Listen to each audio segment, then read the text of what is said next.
Aldi tidak terima pernah disiksa gegara kasus Vina Cirebon. Air mata Renaldi, 25, seketika tumpah saat menjadi saksi di sidang peninjauan kembali PK Saka Tatal di Pengadilan Negeri Cirebon pada Selasa, tanggal 30 Juli tahun 2024.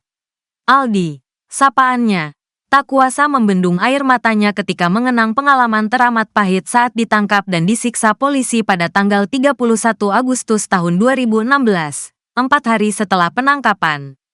Kejadian yang menyisakan trauma berat dalam hidupnya membuat Aldi ingin melawan balik. Darah Aldi mendidih jika mengingat kejadian itu. Amarah Aldi disampaikan melalui salah satu kuasa hukum Saka Tatal, Ardi. Dia, Aldi, benar-benar ngomong kemarin di mobil saya. Aldi udah kalap teringat kembali memori masa lalu. Kata Ardi seperti dikutip dari YouTube @factualnews77 yang tayang pada Jumat, tanggal 2 Agustus tahun 2024. Ia bahkan ingin berduel dengan Ibtu Rudiana demi menuntaskan dendamnya. Dendam terhadap Ibtu Rudiana ingin diselesaikan dengan berduel di atas ring tinju. Bahkan, dia ngomong, "Nyari kemana ya Pak? Saya mau cari ring tinju." Maksudnya cari ring apa? Saya mau cari ring. Saya mau fight dengan Pak Rudiana, kata Ardi menirukan percakapannya dengan Aldi saat itu.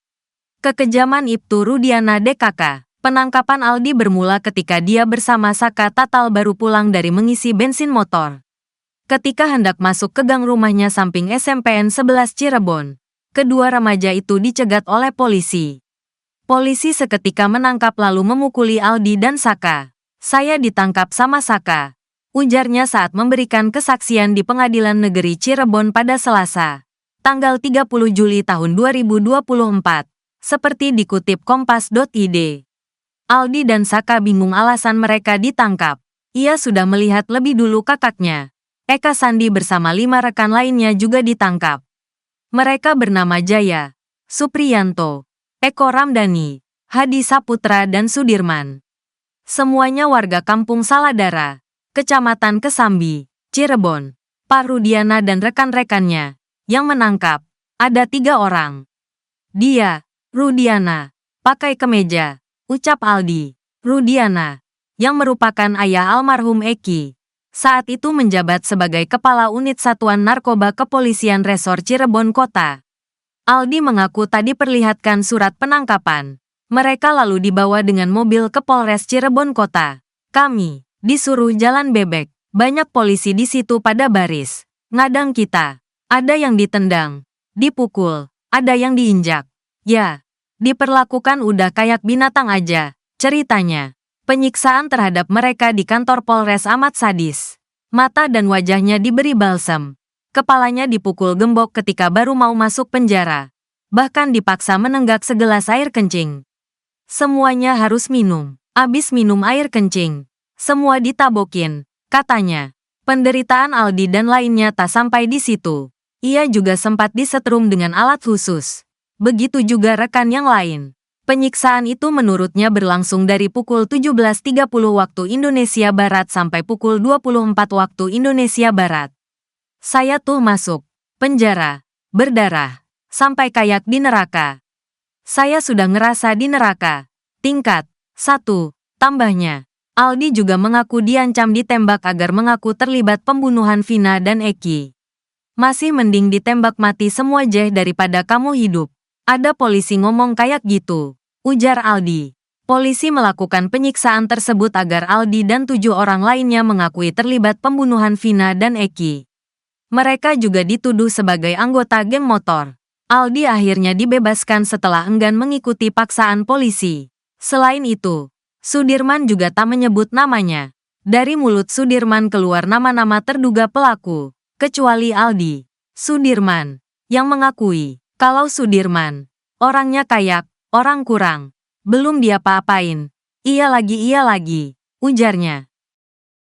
Ibtu Rudiana akhir membuka isi CCTV kasus Vina Cirebon. Ayah Eki, Ibtu Rudiana pun mengakui bahwa ada CCTV di sekitar lokasi penemuan jasad Vina, Jembatan Talun Cirebon, Jawa Barat. Ibtu Rudiana mengutarakan alasan CCTV tidak diajukan menjadi bukti dalam sidang kasus Vina Cirebon. CCTV di Jalan Perjuangan dan Jembatan Talun turut menjadi polemik dalam kasus Vina Cirebon. Banyak kecurigaan bahwa CCTV merekam kejadian yang dialami Eki dan Vina pada Sabtu 27 Agustus 2016 silam. CCTV kasus Vina semakin ramai diperbincangkan setelah terungkap bahwa anak buah Ibtu Rudiana, Bribka Gugum Gumilar mengakui telah membuka isinya. Pengakuan itu tertuan dari hasil putusan sidang kasus Vina Cirebon 2017 silam. Kini Ibtu Rudiana mengakui dia dan 3 anak buahnya memang mengecek beberapa CCTV. Ibtu Rudiana mengaku telah membuka isi rekaman CCTV. Ibtu Rudiana mengungkap isi CCTV kasus Vina tidak jelas. Kata Kapolsek Kapetakan Cirebon ini, CCTV tersebut tidak merekam ke arah jembatan Talun. Namun CCTV tidak jelas menghadap jalan raya, cuma mengarah ke depan perumahan dan itu saya sampaikan ke penyidik, kata Ibtu Rudiana. CCTV tidak mengarah ke flyover, ke jalan raya saja tidak melihat jelas, dan saya tidak mengambil, kata Ibtu Rudiana.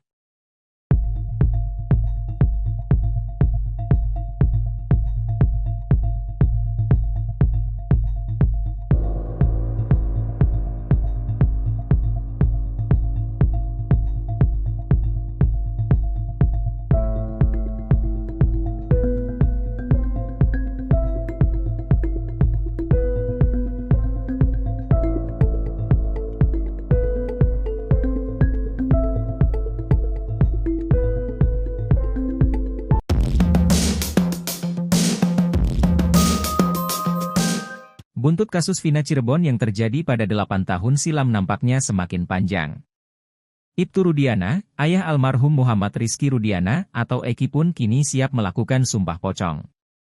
Di sisi lain, pakar psikologi forensik, Reza Indragiri Amriel pun melontarkan permohonan maafnya kepada Ibtu Rudiana saat menjadi saksi ahli di sidang peninjauan kembali, PK, Saka Tatal yang digelar di Pengadilan Negeri Cirebon. Di sisi lain, Ibtu Rudiana membantah jika putranya Eki hingga kini masih hidup. Bahkan, ia siap disumpah pocong untuk membuktikan bahwa Eki benar-benar meninggal dalam insiden di Jembatan Talun, Kabupaten Cirebon yang terjadi pada 2016 silam. Menurutnya, Eki merupakan putranya yang ia didik sejak kecil hingga dewasa. Bahkan, ia sesumbar jika 7 turunannya meninggal semua jika ia berbohong. Demi Allah, 7 turunan saya mati semua bang kalau saya bohong, ucapnya. Ia pun bersedia makam putranya dibongkar kembali jika untuk keperluan penyidikan meskipun hatinya sangat berat. Pakar psikologi forensik Reza Indragiri menyampaikan permohonan maafnya saat menjadi saksi ahli di sidang peninjauan kembali, PK, kasus Vina Cirebon di Pengadilan Negeri Cirebon, Rabu, 31 Juli 2024. Ini permintaan maaf saya kepada Ibtu Rudiana. Saya harus secara rendah hati mengakui bahwa saya telah salah menilai Ibtu Rudiana, kata Reza Indragiri dikutip dari Kompas TV. Reza Indragiri mengatakan, jika dulu dia menganggap bahwa Ibtu Rudiana sebagai potret personel penegakan hukum yang menjahati masyarakat dan menyusahkan lembaganya sendiri. Ex-Kabareskrim Polri Komjen Purna Susno Duaji jujur-jujuran bahwa dirinya belakangan ini merasa malu terhadap penanganan kasus Vina Cirebon yang mulai terkuak adanya rekayasa di baliknya. Menurutnya, jika peninjauan kembali Saka Tatal dan 7 terpidana lainnya dikabulkan, maka pihak kepolisian yang menangani kasus ini di tahun 2016 bakal kena sanksi.